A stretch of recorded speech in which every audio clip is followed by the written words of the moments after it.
All right, nice to see folks joining. It is a beautiful night.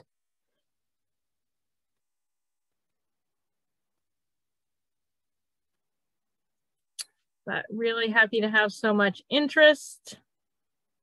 And we definitely have some exciting results to share.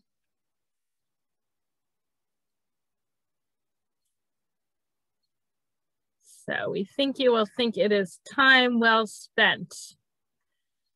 All right, we will give folks one more minute to log in.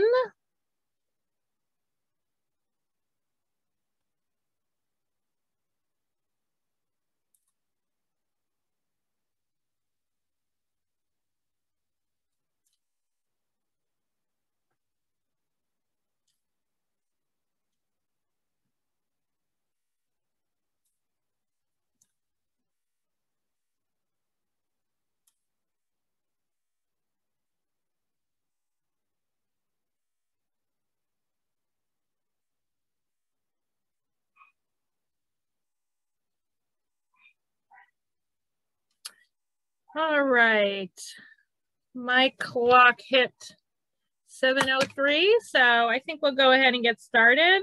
And folks are still joining in, but that's okay. All right, switch over to my headphones. Hopefully folks can't hear the dog barking. I'm Julie Wood. I'm Deputy Director at Charles River Watershed Association, and thank you so much for joining our virtual event, Building Resilience Across the Charles River Watershed. This is our second event in our series on this project about developing the Charles River flood model in cooperation with 15 communities in the Charles River. So thanks so much for joining. We are going to be starting off with a quick review of the project. We have some poll questions throughout. Oh, actually, next slide. I think this is on my next slide, Michela. There we go. So we will have a few poll questions to make this a bit interactive. We want to hear from you. And we will have plenty of time at the end as well, or hopefully plenty of time to get your questions answered. And if not, we can always follow up afterwards. So this is our agenda. This is a webinar style event. That's why you can only see us here that are panelists. We have 3 excellent speakers. If you attended our first virtual event on the project, they will look familiar to you. And I will introduce them in a second. For question and answers, we encourage you to use the Q&A box. Feel free to mention anything, technical issues or anything like that in the chat. But for questions, since this is a webinar format, the Q&A really works best. If you need any technical help, Travis from CRWA's team is here to help you out. And he's also serving as the the Zoom host for the night. I mentioned we'll have poll questions, and this is being recorded and streamed live on Facebook. So hi to our Facebook audience as well. Next slide. So I mentioned we have a great lineup of speakers. I already introduced myself. Our first speaker tonight will be Ethan Parker Mcdonough. He's Special Projects Coordinator at CRWA, or Communities Responding to Extreme Weather. Ethan is a rising senior. Congrats, Ethan, for finishing up a tough year. And Dean's List student at the University of New Hampshire, dual majoring in political science and sustainability. He's a non-traditional student returning to academics after traveling. Ethan balances work and education. As Special Projects Coordinator at CRWA, Ethan helps organize informational sessions on emergency preparedness, climate change, resilience for communities. And Ethan's been an integral part of our project team on this project. Our second speaker tonight will be Dr. Indrani Ghosh, Resiliency Technical Leader at Weston & Sampson. Indrani has more than 14 years of experience as a water resource engineer and as a technical lead in climate change resiliency projects. Dr. Ghosh has worked with numerous municipalities and public agencies to model their exposure to coastal and stormwater flooding using the best available and most appropriate sea level rise, storm surge, and rainfall projections. She has extensive experience integrating climate projections in hydrologic and hydraulic models of urban stormwater and sewer systems and is frequently invited to be part of panel discussions on climate risk and resiliency around the region. And last but not least, we have Marianne Ayarasi, Open Space Planner and Conservation Agent for the town of Natick. Marianne is an AICP certified planner through the American Planning Association with 10 years of experience in environmental and open space planning. She formerly served as the Hudson Conservation Commission and Community Preservation Committee and currently sits on DCR's Mass Recreational Trails Advisory Boards. In the town of Natick, she's working on a variety of stewardship, open space, and stormwater initiatives, including updating the town's open space and recreation plan, managing the design of the last Cochituate Trail link to Natick Center, seeking innovative ways for Natick to conserve its last remaining green spaces, in addition to wetland and stormwater permitting review. Great. So we'll be excited to hear from everyone. Hopefully CRWA is familiar to many of you, but if we're new to you, Charles River Watershed Association works to preserve, protect, and restore the Charles River. If you want to read more about us, I encourage you to visit our website at charlesriver.org. And we are the project lead for this project, so I think you'll get a good sense of us as you listen. So won't spend too much time on this. Next slide. All right, we are now going to take our first poll break. So hopefully folks can see our first poll question. It's a pretty easy yes or no. All right, great. We got answers coming in. Excellent. All right. All right, so do you live in the watershed? Yeah, about 70% of you do. Great.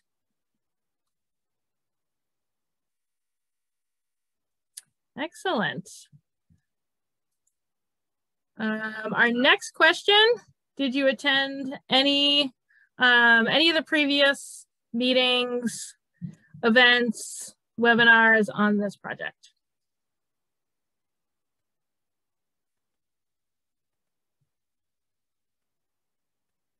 Great, answers still coming in.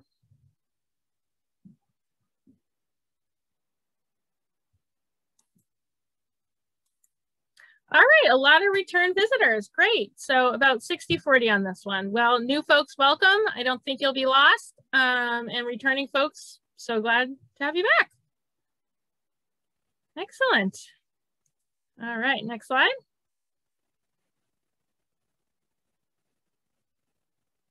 Okay, so as a bit of background, we know that there are many changes coming for our region due to climate change. And some of the big ones in the Northeast are increased precipitation, rising temperatures, and extreme weather events. We know this will also bring a lot of social changes and have a lot of disruptions and impacts on our daily lives.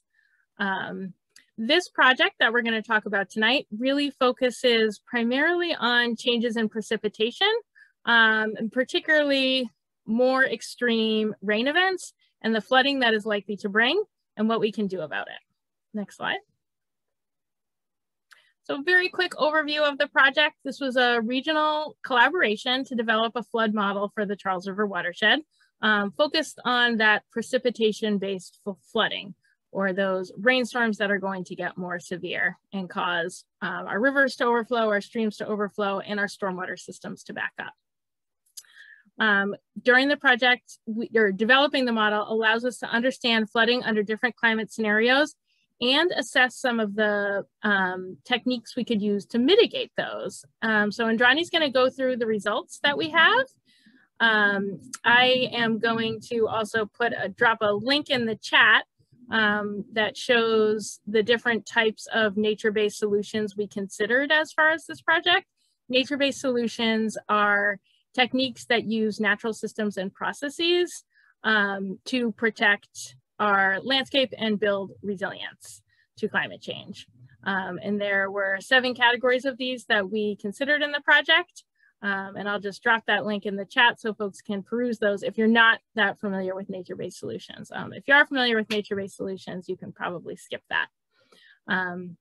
This project was funded by the Executive Office of Energy and Environmental Affairs MVP Action Grant Program, so we thank them for their funding. So the goal of the project was to develop this useful tool that our regional collaboration can use for climate resilience planning now and into the future. Understand the impacts of flooding that we expect to come to our region, test some of these mitigation strategies, these nature-based mitigation strategies. We also reached out to engage Watershed residents, build trust in this tool, build understanding around the tool. So this event is part of that, part of achieving that goal. And then building stronger regional ties. We have a tradition of really working mostly at the municipal level or the statewide level. But as Indrani will talk about, when you're talking about flooding and flood modeling, a watershed scale is really the most appropriate scale to look at, because anything that happens upstream will affect downstream and occasionally vice versa. Next slide. This was a quick project. May seem like not that long ago we came to you to just tell you about the project. It was just a few 5 short months ago, it seems. So this was really a quick project. We got an amazing amount accomplished, as I think you'll see tonight. But the whole thing really started in December 2020 and wraps up next week, actually. So building the model, deciding what scenarios to run through the model, getting the results, doing all the outreach engagement. It's been a very busy 6 months. Next slide. I mentioned we did this in collaboration with many watershed communities. This is the list of communities that participated, 15 communities in all. There are 35 communities in the watershed total. The lower basin communities, or what we call the lower basin communities of Boston and Cambridge, as well as Somerville, they already had some pretty robust modeling. So this project was mostly about sort of getting the upper watershed communities up to speed and get them the technical resources that already existed for the lower basin communities. Next slide. And just a quick note on the funding program, the Municipal Vulnerability Preparedness Program that funded this is run out of the Executive Office, as I mentioned, and the Action Grant Program advances priority climate adaptation actions such as this. So we thank them again for their funding. And with that, I believe I will turn it over to Ethan. Great, thank you, Julie. So I can introduce communities responding to extreme weather, which did the stakeholder engagement aspect of this program. So first, with some background of CRWA, I'll try to keep it brief. We're a nonprofit organization that was created around building climate resilience at the grassroots level and working up from there. So we like to create inclusive, hands-on education, service, and planning in order to build climate resilience. And we primarily do that through pre-existing leadership that exists in communities, neighborhoods, cities, whatever it may be. And yeah, for time's sake, we can just go to the next slide. So our primary goal of this was to conduct a series of informational events around the flood monitoring tool to produce trust and understanding, and also get some suggestions and feedback from residents. So this map right here, CRWA and the town of Natick with the MVP program identified some various locations in which environmental justice populations were present. You'll probably see a lot of all watershed communities are present here, and the different colors represent the different definitions that we use to identify environmental justice populations, such as income level, English isolation, i.e. non-English speakers, minority populations. So these communities will be most impacted by climate change. So CRWA, we devoted the majority of our efforts in outreach to reach residents in these communities. And you can go to the next slide. So the reason why we did this is because stakeholder engagement is incredibly important in creating solutions that are long lasting, that are sustainable, and that are built for everyone. So stakeholders are people that are typically involved or affected by complex challenges. So within the watershed, you can think of that there's a large variety of different stakeholders. Unfortunately, a lot of the times you can see with these different kinds of knowledge, stakeholders that are easiest to bring into projects such as this come from expertise in practical and generalized knowledge, which is typically, information that's gained through science or fact, or is also cultivated through like years and years of experience, trial and error. And we tend to ignore some stakeholder knowledge that comes from the foundational or artistic side of things. So foundational knowledge is super important just because it comes from people's lived experiences and a variety of other things such as religion, ancestry, a whole bunch of stuff that I would love to go into, but we don't have too much time. But essentially, oftentimes we value those stakeholders and we give the most space to those who bring practical and generalized knowledge. And when we rely on that, we miss on opportunities to make solutions salient to all stakeholders. And it becomes really easy to overlook kind of the extensive citizen knowledge that has been cultivated over years and years of lived experience, and all that can kind of be sometimes put to the side. And then as for the artistic side of things, it's a really great way to communicate across boundaries about a project. So if we don't tap into how people communicate and express themselves, we can miss some really good opportunities to engage more people. Slide, please. So what happens when people are left behind or they're not included in the stakeholder engagement portion? There's a lot of stuff that can happen, and I'll try to just go through really briefly, but people get left behind. So solutions might be designed for some of community members, but not all, because those people were not present in the meetings, or they weren't present at the beginning of the project. People can also be excluded. We see this a lot in emergency management. Certain groups are harder to reach or get in touch with, and because of that, efforts aren't made, and then those groups are actually excluded from the process, whether it's a project or like we see at CRWA, a lot of times it's left out of emergency management protocols, and information don't reach those communities. And then because of that, people become disproportionately impacted. So if we're creating solutions, models, systems, whatever it may be, that don't include everyone from the start, we're not really aware about how the back end of those solutions might impact people. So it comes on both sides with flooding. If we don't identify areas where flooding might be the worst because we didn't bring those residents in, then they'll be disproportionately impacted. On the other side of things, with stuff like green infrastructure, nature-based solutions, as many people are starting to become aware of now, there can be some really negative consequences to that, and rising of property value, displacing residents. So again, if we don't bring people in from the start, there can be some really negative impacts. Place-based knowledge can be unused. So that's what I was referring to earlier, where there's this great wealth of knowledge that citizens and residents and stakeholders hold. And if we don't tap into that, then that knowledge goes unused, and therefore solutions will start to lack relevance. They might not address some of the more serious concerns that are held by other community members. And then in the worst case scenario, like I just mentioned, our solutions can actually cause harm to some of the most vulnerable populations. So we see that a lot in a term called ecological gentrification, in which new green spaces, parks, rain gardens, whatever it may be, actually brings about significant economic and social changes that can displace or remove residents, previous residents. Essentially the residents that projects like this are seeking to help and benefit the most, and kind of curb the impacts of climate change. But if we don't bring people into our solutions, it can have kind of the reverse effect, even if they are mitigating flooding. Slide, please. So one of our primary goals in this project was, again, to engage residents who might not normally be involved in these conversations around environmental development and climate resilience. We usually get a pretty typical and similar crowd of like the climate resilience nerd junkies, environmental junkies. So it's really easy to just rely on that.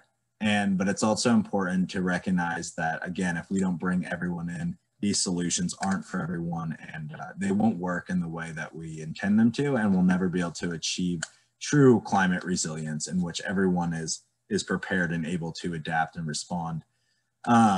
So it's important to think about people. Accessibility is a major thing, like trying to consider who does and doesn't have access, particularly in this Zoom world. So deaf of hard of hearing communities was a really big one with virtual events. Non-English speaking community members, that's something that we struggled with throughout this.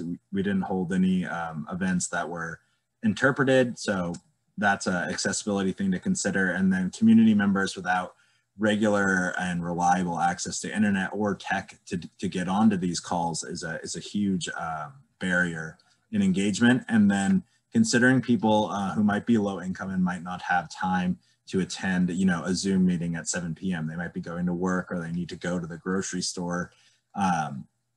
So these are all things that we tried to center and tried to focus on. Obviously, it was a huge learning process for us throughout. And then on top of that, recognizing voices, who have been historically actively ignored. So when we think about the Black community in America, Indigenous population, Latinx population, LGBTQIA, these are all groups that frequently in CRWA we see are left out of emergency management, and the same often goes for conversations around environmental development. Also want to include immigrant community members, often left out of these kind of projects. So it's really important to think that if we can't effectively engage everyone who's most impacted, we need to start asking ourselves, who are these solutions for? Who will they actually serve? And do they align with issues that are considered to be the most concerning in a community? So this is something that CRWA aspired to reach, but at the same time, and we would consider them requirements almost, and I use that to reiterate how essential it is that all community members are present. At the same time, it was really difficult for us to reach all those different groups, particularly using the Zoom format was a challenge. Next slide, please.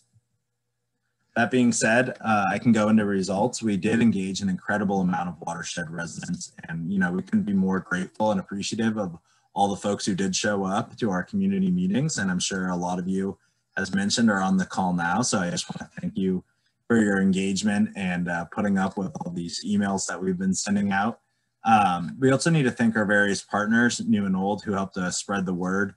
So these different groups, local leaders, associations, committees, businesses, they were all our gateway to really get in touch with residents. And without having those community partners, none of this would have been possible.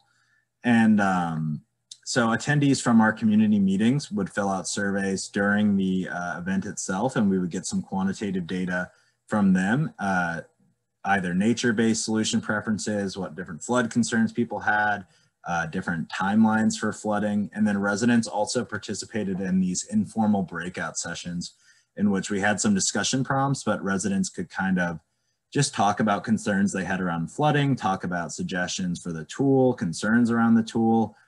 So it was all really great to hear from them, and we can go into some of those results quickly. Next slide, please.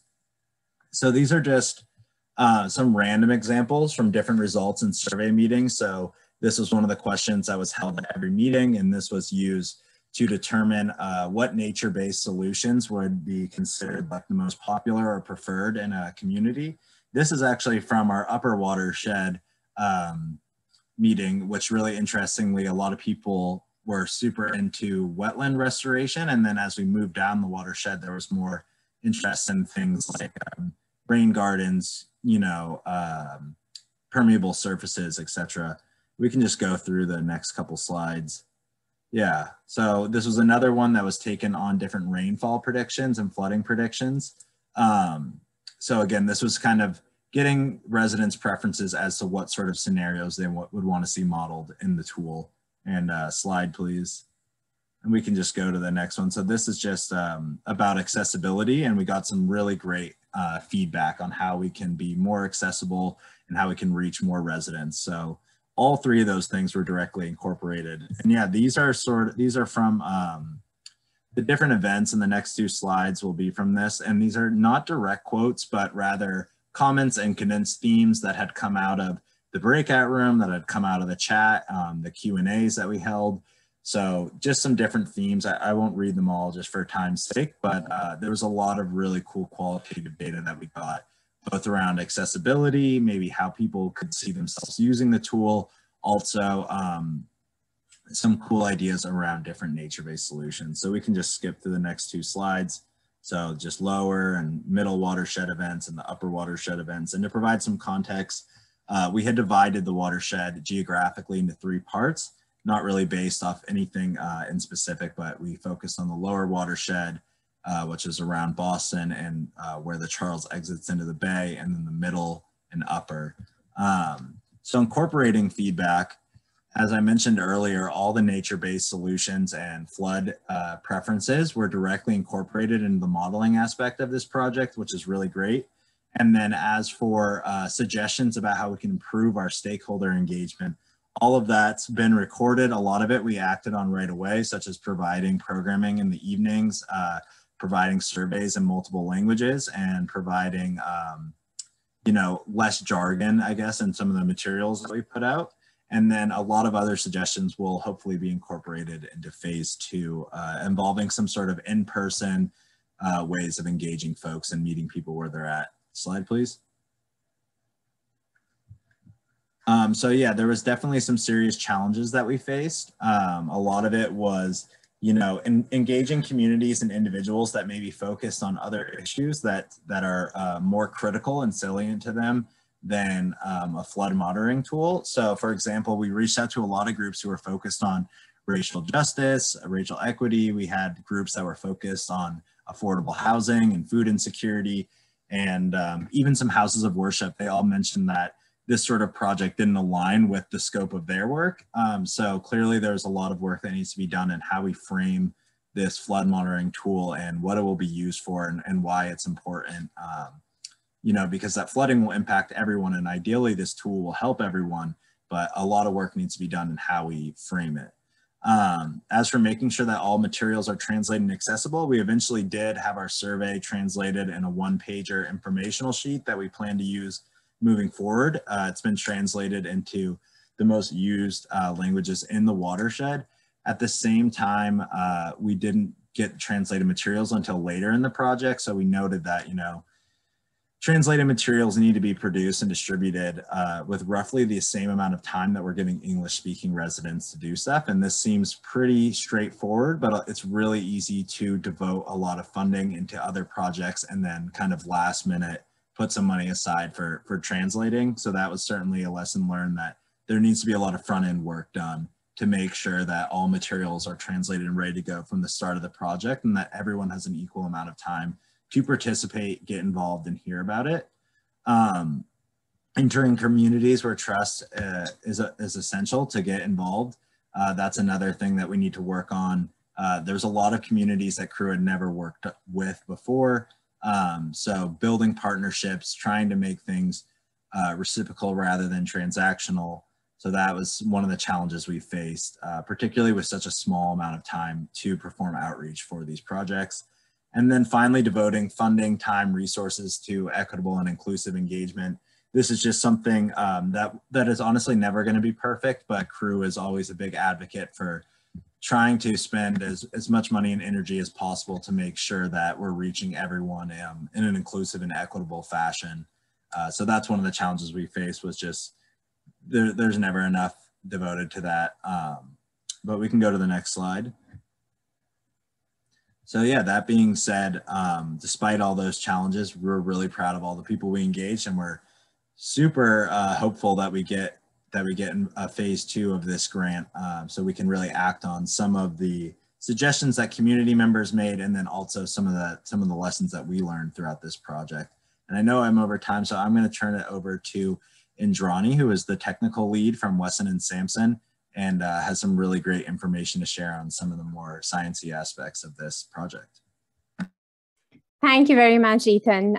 Thank you for that great summary of the public engagement efforts of this project. That was truly a remarkable effort. Good evening, everyone. Welcome to the second workshop. As Julie mentioned, we're going to quickly recap some of the future rainfall scenarios, talk a little bit about the model development, how it was calibrated, talk about the future flood impacts and the different scenarios that were run for the watershed to understand future flood risks. We'll show you some preliminary scenarios for green infrastructure that we have run. All of these results are going to be available and accessible to you next week, as Julie mentioned, and then we'll go over the flood viewer demonstration of a hands-on demonstration of a web-based tool that we've created as part of this project. Next slide, please. So this is information that we already know. Storms are likely to be more intense and more frequent in the Northeast. Historically, this is not looking at climate change. Historically, the depths of precipitation from some of the extreme events have gone up, as you can see, and also Northeast is expected to experience more 70% increase of more of these extreme precipitation events. Next slide. So with this information, one of the important aspects of this project was to understand how we are going to factor the future increases of precipitation to better understand flood risks. And that was done using some state-of-the-art guidance that the Commonwealth is coming up with as part of the Resilient Massachusetts Action Team.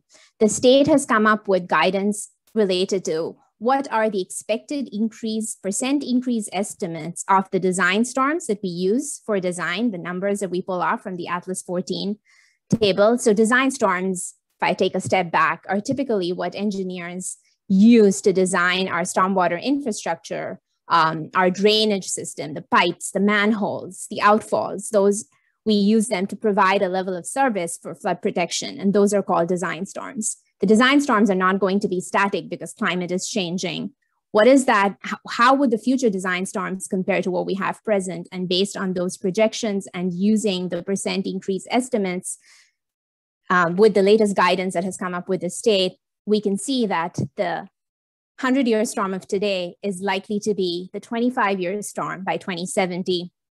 And the 25-year storm of today is likely to be the 10-year storm by 2070.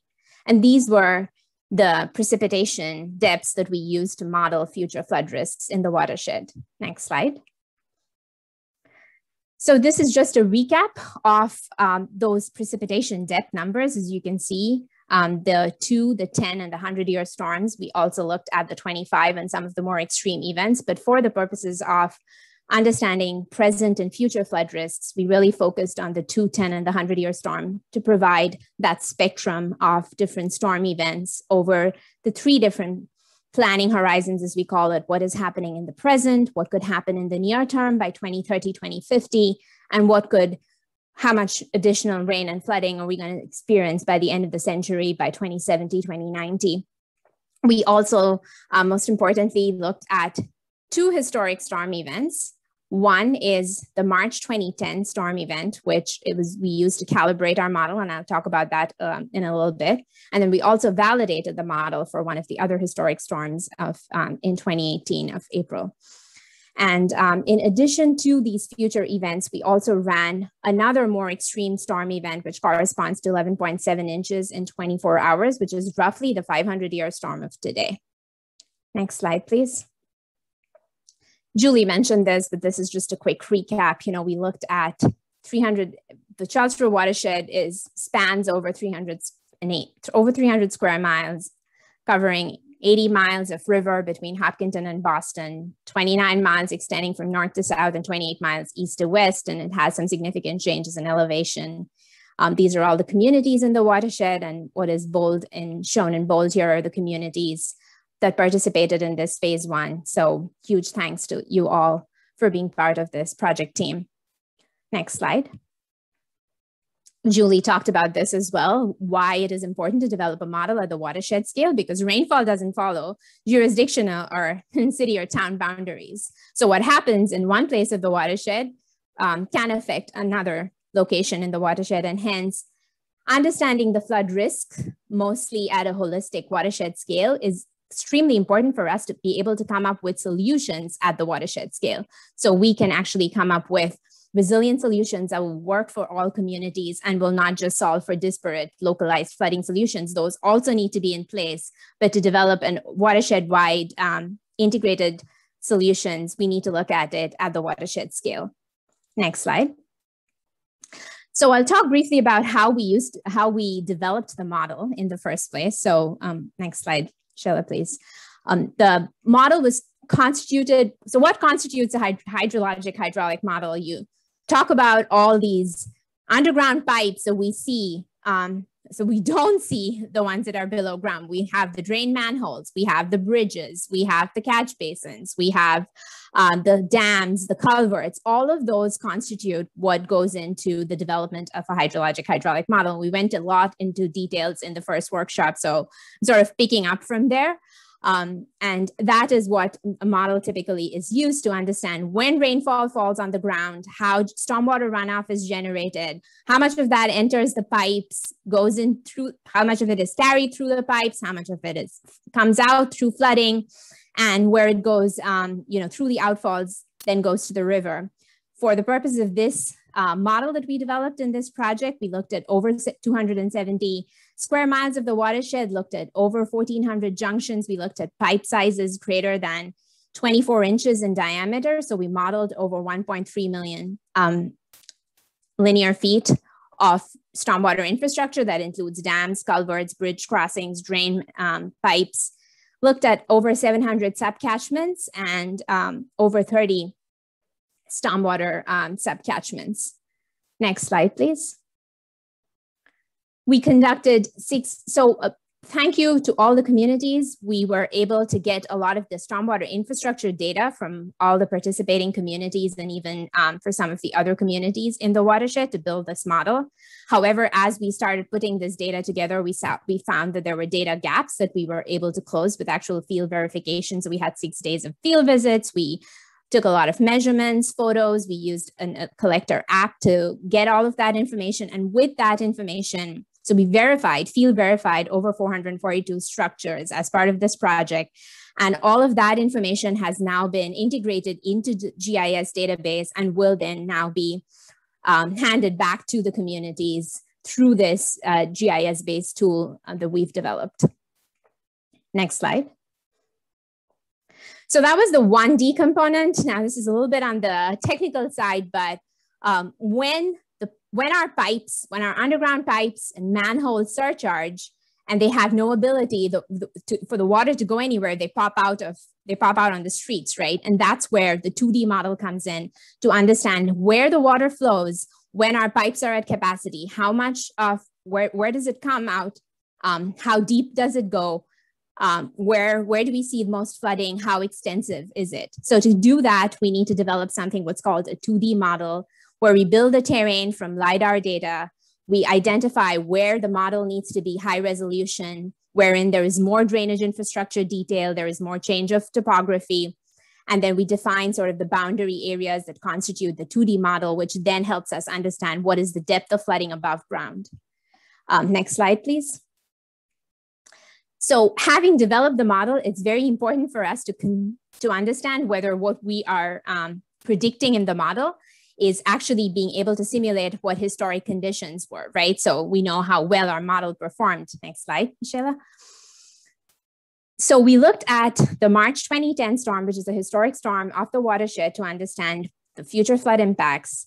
That storm was approximately a 65-year, 48-hour event. Was dropped 8.9 inches, close to 9 inches of rainfall with a peak intensity of 0.68 inches per hour. And that was close to a 100-year storm. And it caused havoc flooding in many portions of the watershed. Now we looked at this particular storm, and we looked at these 5 locations to calibrate the model, meaning to make the model simulate historic observed conditions. If you go on to the next slide, please. So this is the Dover. We looked at how the results compared at the Dover gauge, and you will see how our model is comparing well with the observed. So in orange here is the rainfall hyetograph. In black here, in this black line corresponds to the historical conditions at the gauge, and the gray corresponds to the model simulated. And so the model simulated historic volume and peak within 6% and 3%. So, you know, our model is doing very well in terms of replicating historic conditions for this storm event. Next slide. Once we have, and then now we can see where flooding occurred for that March 2010 storm. So I'll talk briefly about this, and Marianne will show in her slides too. But this is a preview of the viewer that we're developing. All of this viewer will also be accessible to all the communities next week by June 30th. So what this shows is where flooding occurred for that storm, for that historic storm. The shades of blue correspond to depths of flooding above ground. Lighter shades correspond to shallower depths of flooding with less than half a foot nuisance flooding, and the deeper shades of blue correspond to more deeper and more extensive flooding. And so this is the upper basin. The next slide shows the lower basin results. Again, the middle basin, excuse me, results of that same storm event. And then if you go on to the next slide, please. This is initial. Johnny? Yes. I'm so sorry. I have to interrupt you. I am sorry. It seems we had a Zoom bomber. So I just want to apologize. I just want to jump in and apologize to everyone for that. My sincere apologies. I think we have that taken care of. Travis, hopefully that is something we can make sure is addressed, but I am very sorry. There was some extremely offensive language put into the chat, and I am extremely sorry. And I am sorry to have had interrupted you, Indrani. But I just wanted to make sure folks knew that we were aware of that, addressing it. I believe the chat should now be shut down, and the bomber has been removed, I believe. So very sorry. I'm very sorry about that.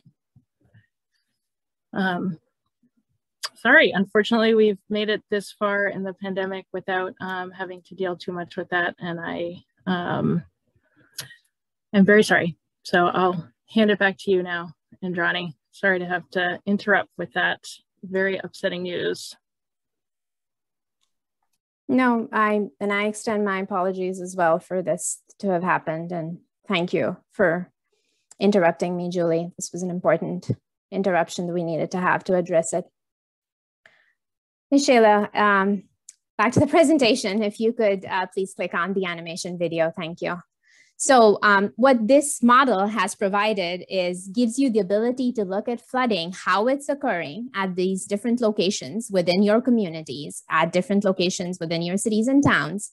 It tells you where the flood pathways are, where the flooding is coming from, how deep is the flooding at different locations, how extensive is the flooding at those locations, and it also tells you the timing of it, which is an important, a very critical information to plan for flood interventions. The next slide, please.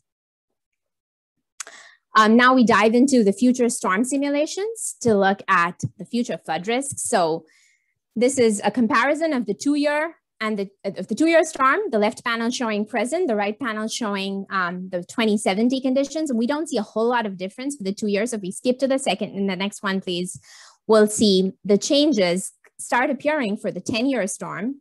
Again, left is present, which is 5.2 inches in 24 hours. Right is 6.3 in 24 hours, approximately the 25-year storm of today.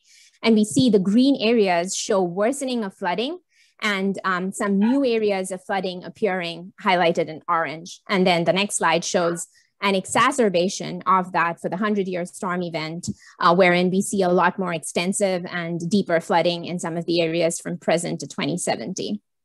Next. Sorry, Indrani. I'm sorry, I have to interrupt you again. I don't believe we can delete the chat while the meeting is still ongoing. So I am, unfortunately, we're gonna have to restart the webinar. So folks will be able to rejoin from the same link that you originally joined from, but we're going to have to stop it and restart. So I am, again, sincere apologies, sorry for the disruption. I really hope you will come back, but that is what we're gonna have to do. So very sorry. Travis.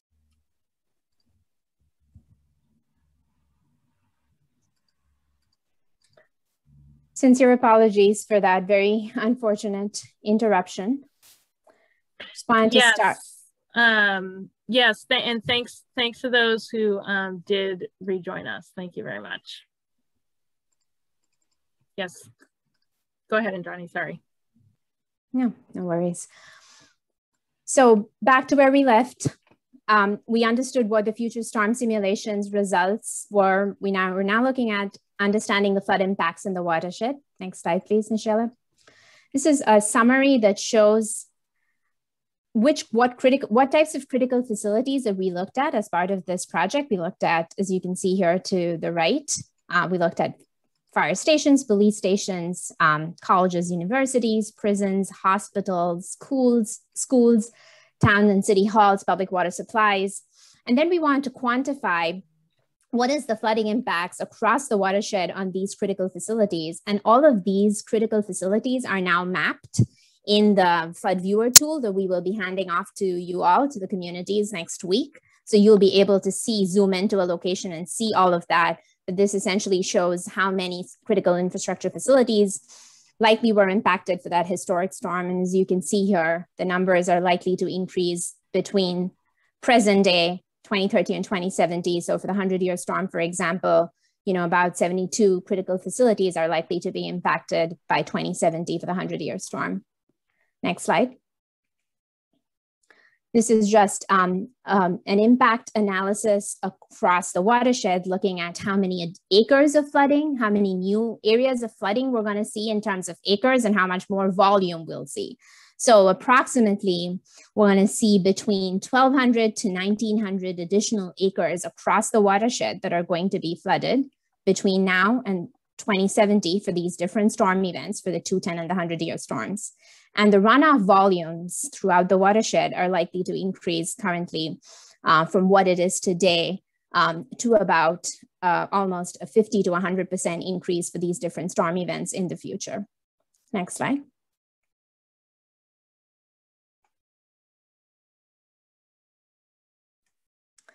And just a quick recap of some of the green infrastructure scenarios. Again, we're not, because of the interest of time, we are not able to cover all of the green infrastructure scenarios. We are running 6 green infrastructure scenarios for this project. The results, again, will be available through the viewer. We're looking at green stormwater infrastructure, looking at reducing impervious cover, land conservation, and looking at increasing tree canopy in the public right-of-way.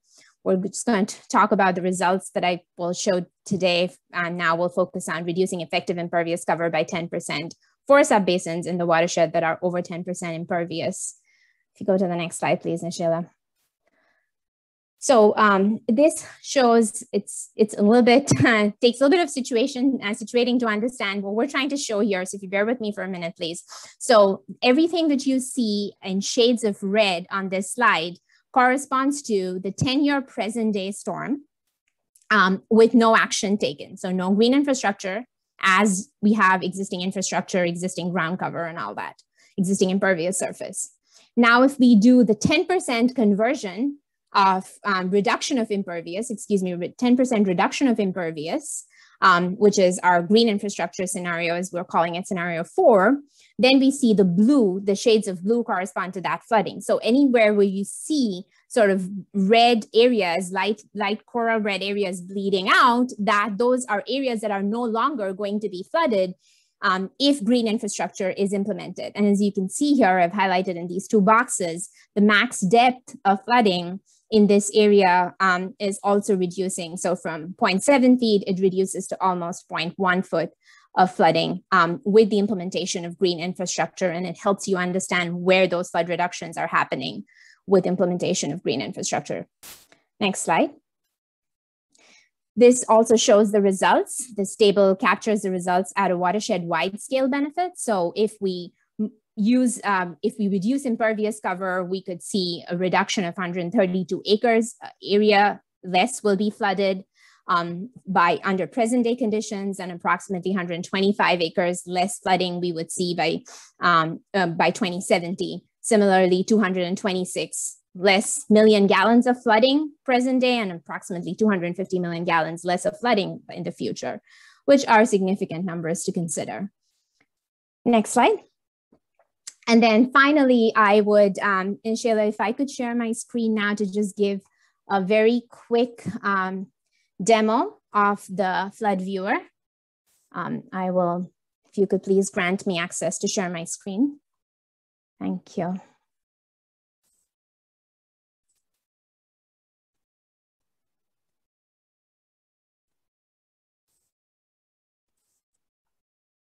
I'm still getting a disabled option.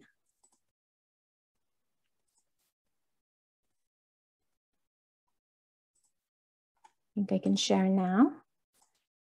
All right, so we will send you a link next week, as Julie mentioned, to go over, that will have the URL. It will also, we'll try to build a tutorial so you can walk through the viewer.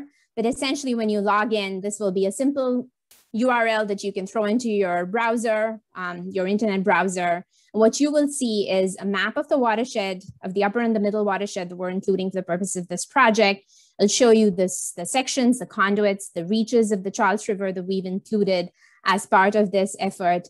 And then you have the ability to zoom in, and I will use CRWA's office location just to situate us to an example area.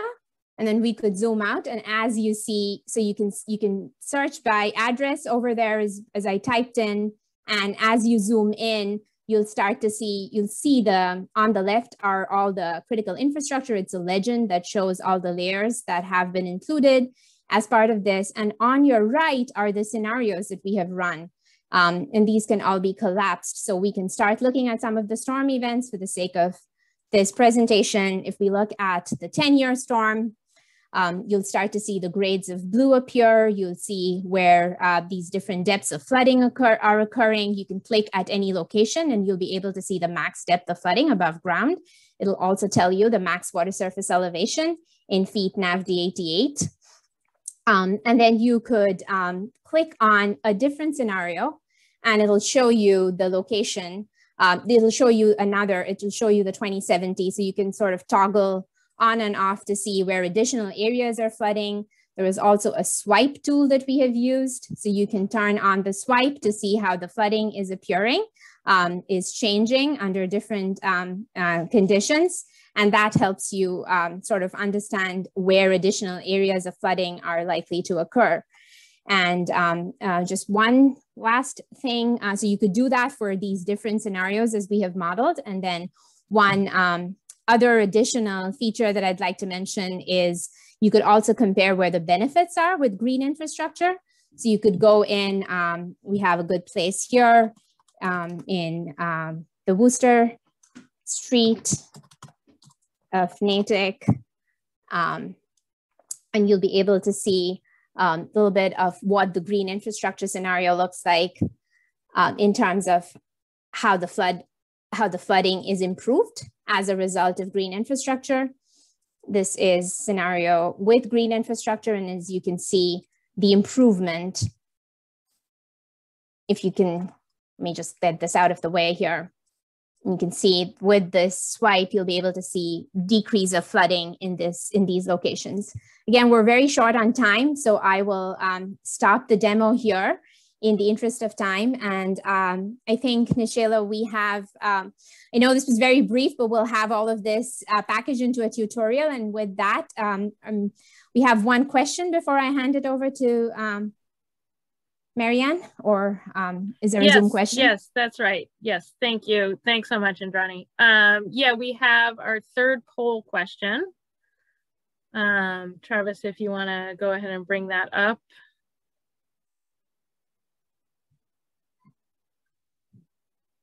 Another pretty simple one, wondering if folks plan to explore these results on the online web viewer that Indrani just demoed following tonight's event, or actually I should say next week when we put them out on publicly.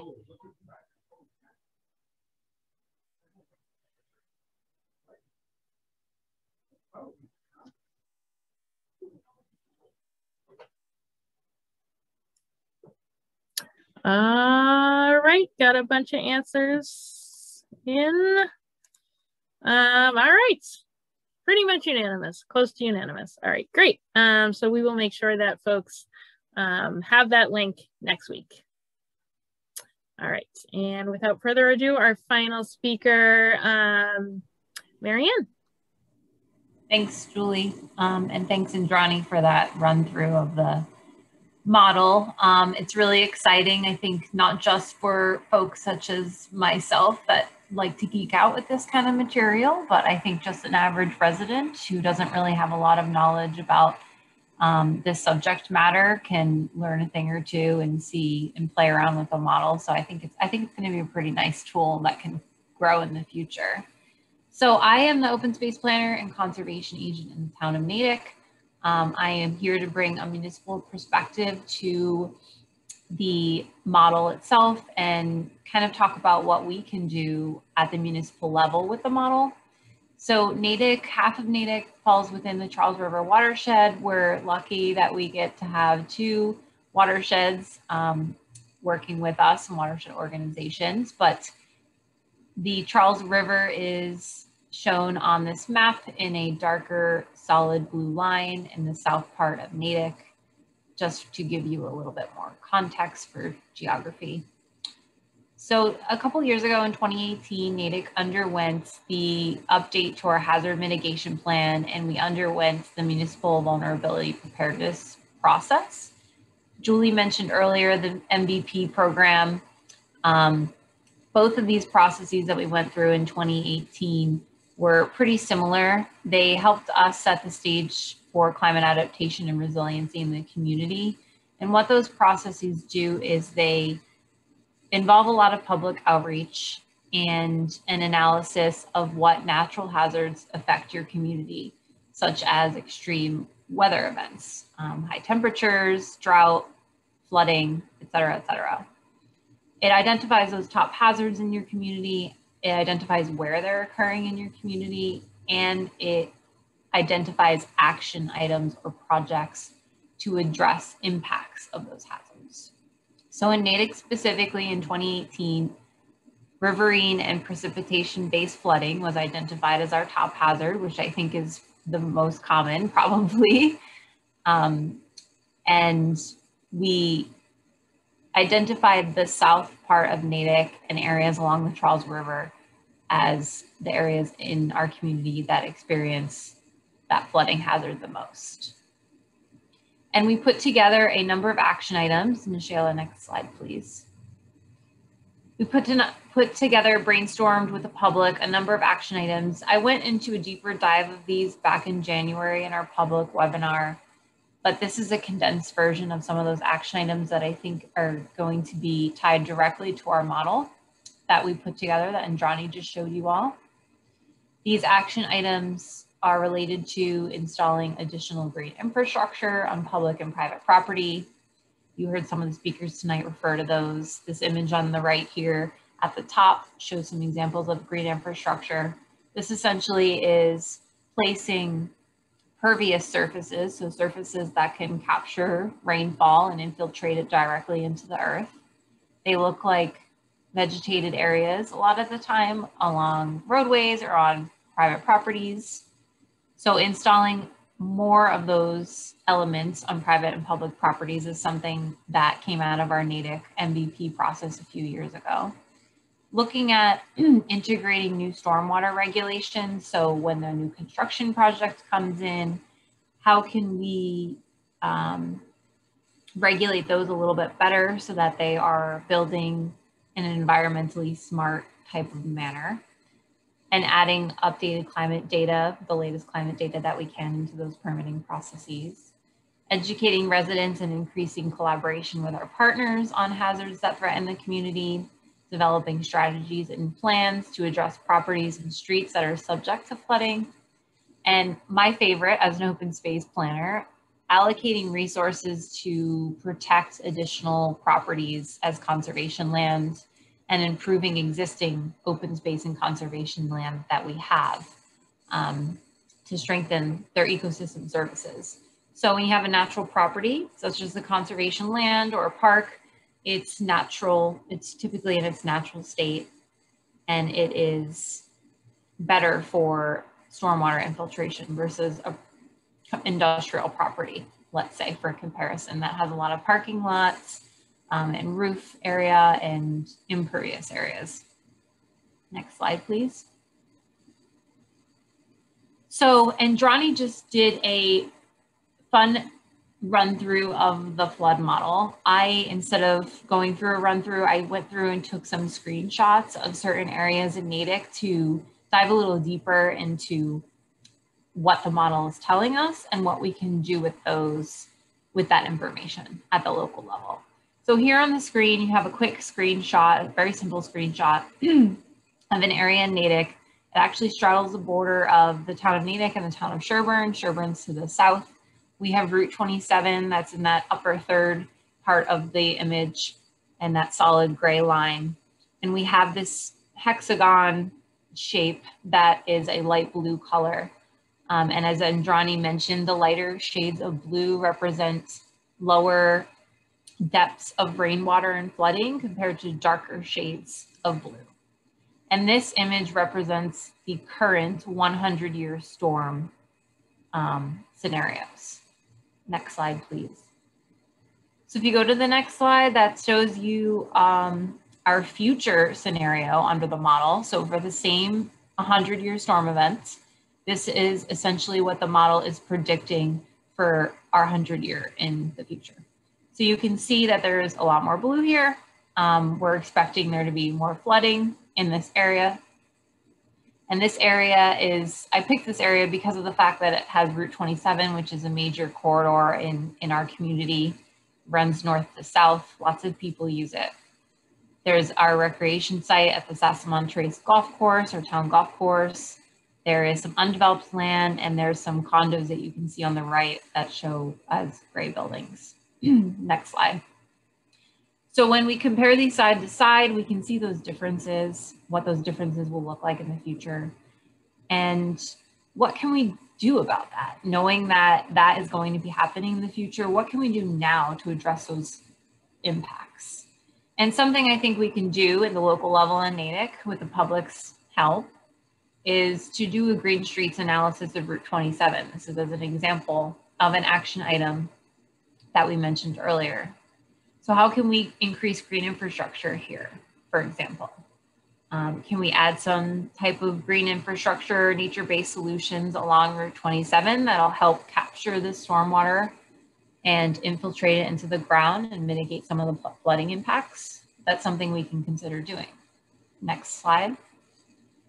Something else we can consider doing, a lot of this land in this area is owned by the town, either by Rec and Parks or by the Conservation Commission, but there is a number of properties that are still privately owned and that are undeveloped.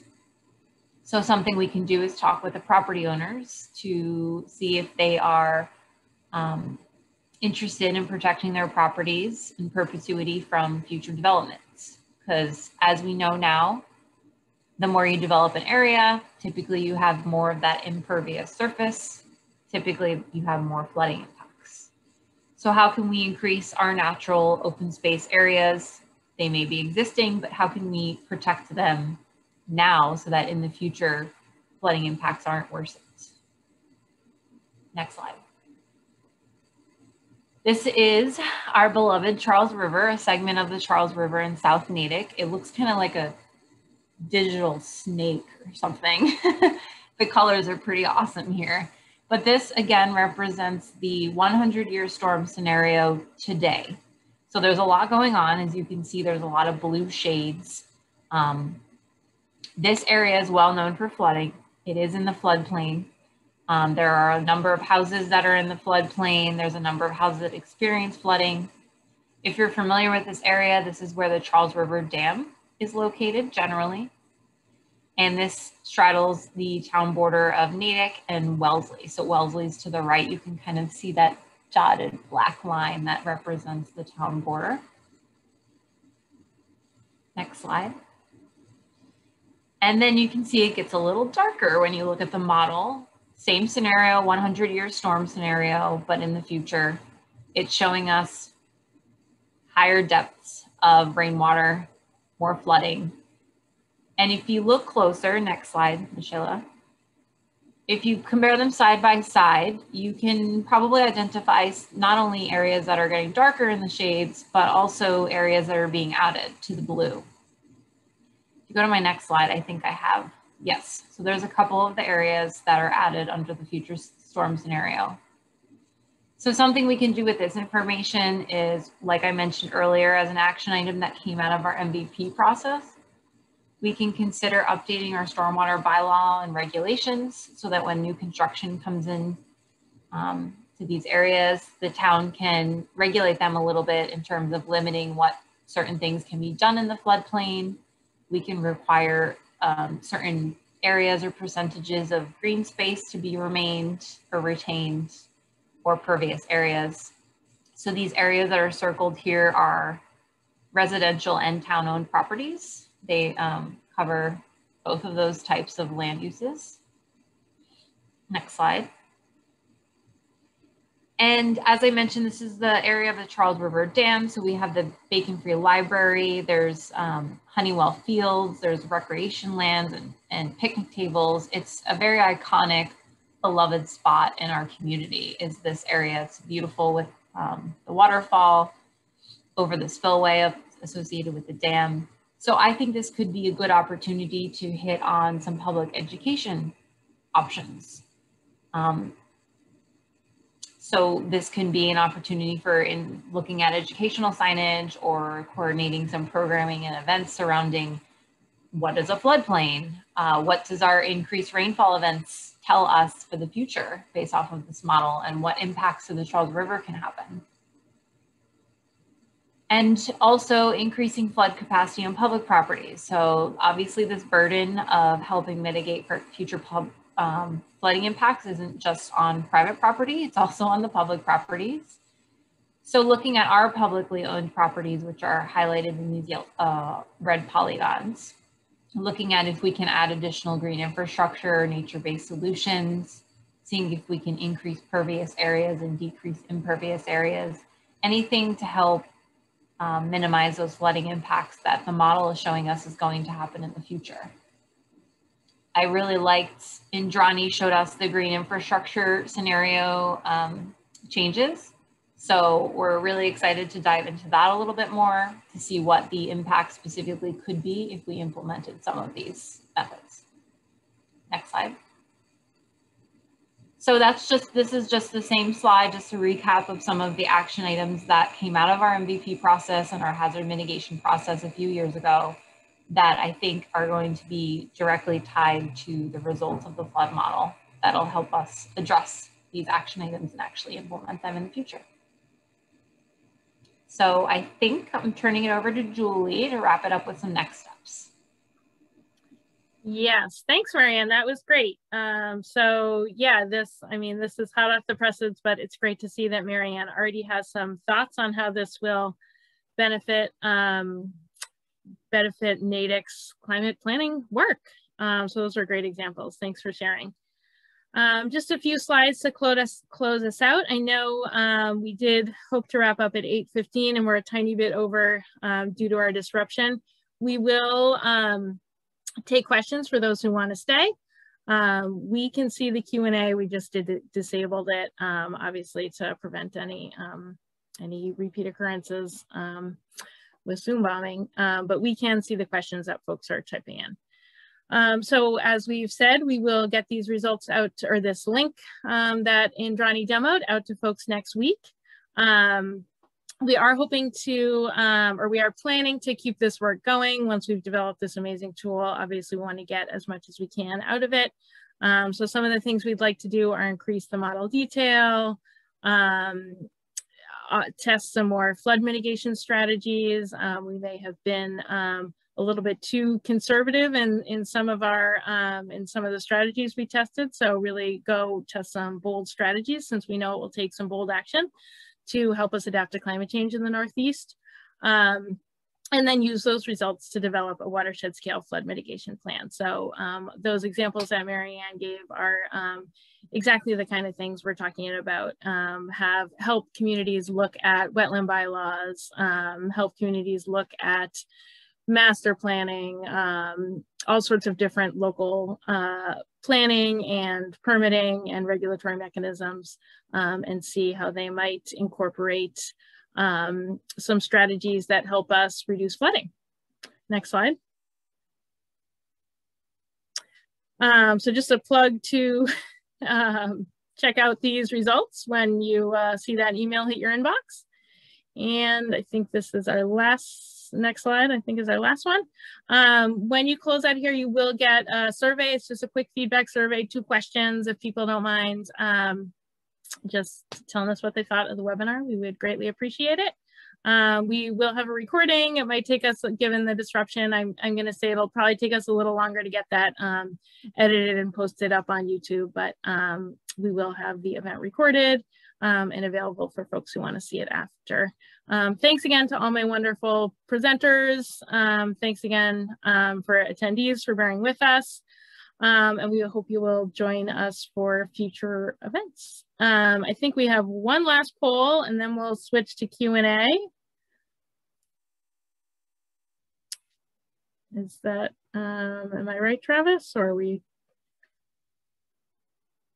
Okay, great. So slightly more in depth, so we kept the last, so keep you on your toes a little bit here.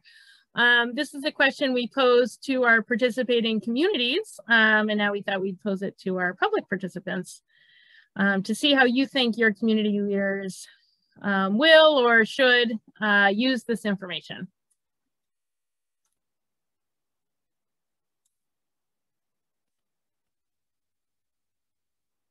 All right, still some answers coming in. Great, great. All right, excellent.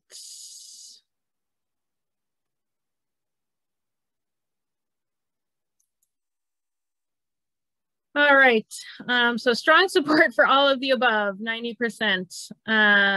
Also strong support for flood planning at the local level and the regional level. Excellent. Excellent. All right, with that, I'm going to switch over to the questions. Oh, actually, before that, I want to thank Nashayla Porter for doing our slides tonight. Thank you so much, Nashayla.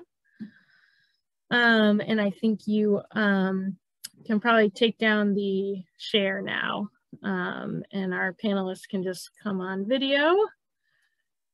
Okay, first question. Very impressed with what's been developed here.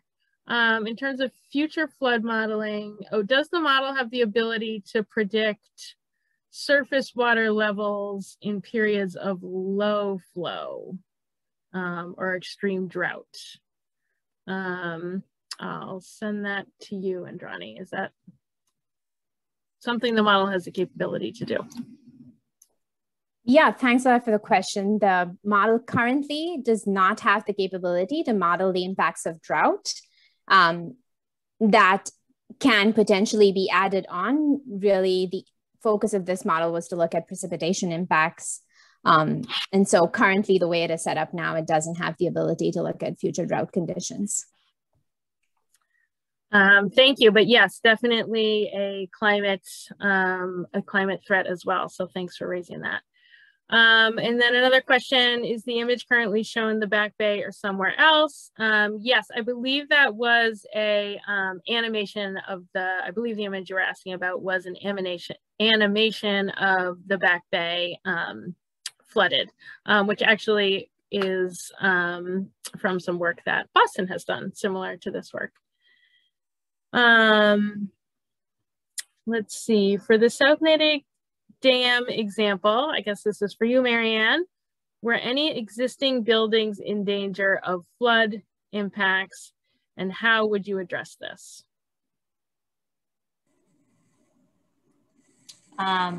Sorry, the South Natick example. I guess maybe one of the examples you showed, were there buildings, and I guess what is the town thinking with respect to that? So the examples I showed, I don't think had any existing buildings within the new 100-year flood scenarios for the future. But I did at one point when I was playing around with it, and I only played around with it for a bit today because it's so new. But one of the scenarios that I think it was a 10-year scenario for the future, there was an industrial building in South Natick partially that fell within that 10-year flood event. What we can do about it, I don't think it's solely going to be up to the town. I think it's going to be a partnership between private and public. But knowing that information, that kind of arms us with the knowledge to try to address it before it happens. 10-year storm, probably not as concerning as a 100-year, but just knowing that, I mean, we could go to the property owner and talk to them about it, knowing that they might be doing future construction or improvements. We can keep that in mind, and that kind of plays into the whole integrating the model results and the climate data into our permitting processes so that we are better equipped to permit better projects. Marianne, Yeah, I just would. Oh, go ahead, Julie. Johnny. Nope, go ahead, you go.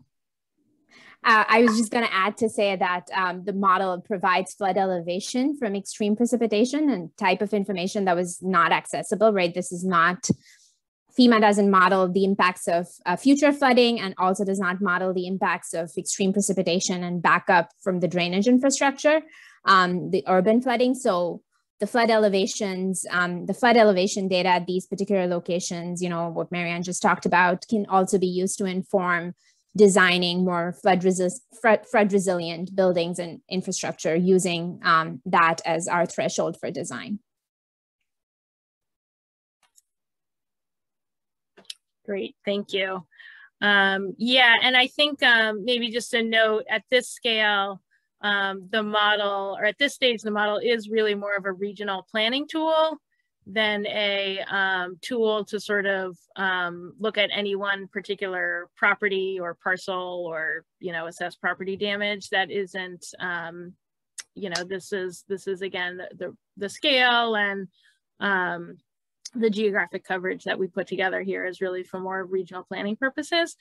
That said, though, we did on the map viewer, you will see critical facilities. So it can also give, you know, as far as like looking at maybe specific properties that would, you know, police stations, hospitals, schools, things like that, that would, you'd really want to know if and when they might flood. Great. And then question, will this tool be updated after green infrastructure projects are implemented? So I can answer that one quickly. We definitely want to keep the model up to date, and we want to grow its accuracy. So right now, again, as a regional planning tool, it doesn't necessarily incorporate you know, every single smaller green infrastructure project that might be across the landscape. But yes, that is the kind of thing that we could add, especially if major flood projects, larger projects that are intended to store larger volumes. We would definitely want to include those changes. And then on the opposite side, you know, also, as development occurs, we want to sort of update that so we can understand if that's going to exacerbate some of the flooding that we know is coming. And then our last question that we have right now, will there be an opportunity for observed flooding / pictures that are community sourced to be integrated into the tool? Really great question. Maybe, Andrani, I can hand it over to you to talk a little bit about the story map and some of the Thanks. Yeah, that's a great question. So we didn't have the time to show a preview, but we are developing, as Julie mentioned, a story map that captures a lot of the technical content that we presented into a very summarized version that you'll be able to access and yet understand the story of this project through pictures and through maps with some minimal text. And I think we can set the story up. The story map will be hosted on the Charles River Watershed Association's website. And I think that is a great, right now we're sourcing pictures that are available from CRWA, but then it's a great idea if we can get pictures of flooding from other sources, and if there is a way for that to be crowdsourced and be uploaded through the tool, we can certainly explore the functionality of that. Julie, would you like to add something? Yeah, I just want to add that when Indrani was presenting on developing the tool, she mentioned how we calibrated it to that March 2010, that extremely rainy month, if folks remember that, the storms that we had that month. And one of the things that came in really handy is during that time, CRWA had kind of put out a call to volunteers, folks on our email list, to actually send us flooding photos from their local, you know, just the flooding that they saw in their day-to-day lives and that they were experiencing. And we still had that database of photos, like what is 11 years later, that we had put into a report. And it was actually helpful in some of the cases here where we were able to kind of see the example that Indrani showed of our office, CRWA's office. We had photos showing the golf course completely flooded. Is just one example. So those really do come in handy. So yeah, I anticipate we probably would do that again. Not that I'm wishing extreme rains and floods, but that is what we're talking about. So yeah, we probably would do that again because we've seen how important it is to document those while they're happening, you know, to the extent that it's safe and people can. All right, well, that is it for questions. Again, just thank you so much to presenters. Thank you, Travis and Nishayla, for support. My sincere apologies again for our disruption, but thank you so much, everyone, for bearing with us. Thank you for jumping back on. We'll definitely look into this and, you know, really do our absolute best to make sure this doesn't happen again, because it does put a little bit of a negative spin on what is such a positive event. And we're really excited to have done all this work and really excited to be able to launch this tool. So we hope you enjoyed the presentation. We hope you will check it out. And again, we thank you for jumping back on the webinar after our disruption. All right. Thanks, everyone. Have a good night. Thank you all.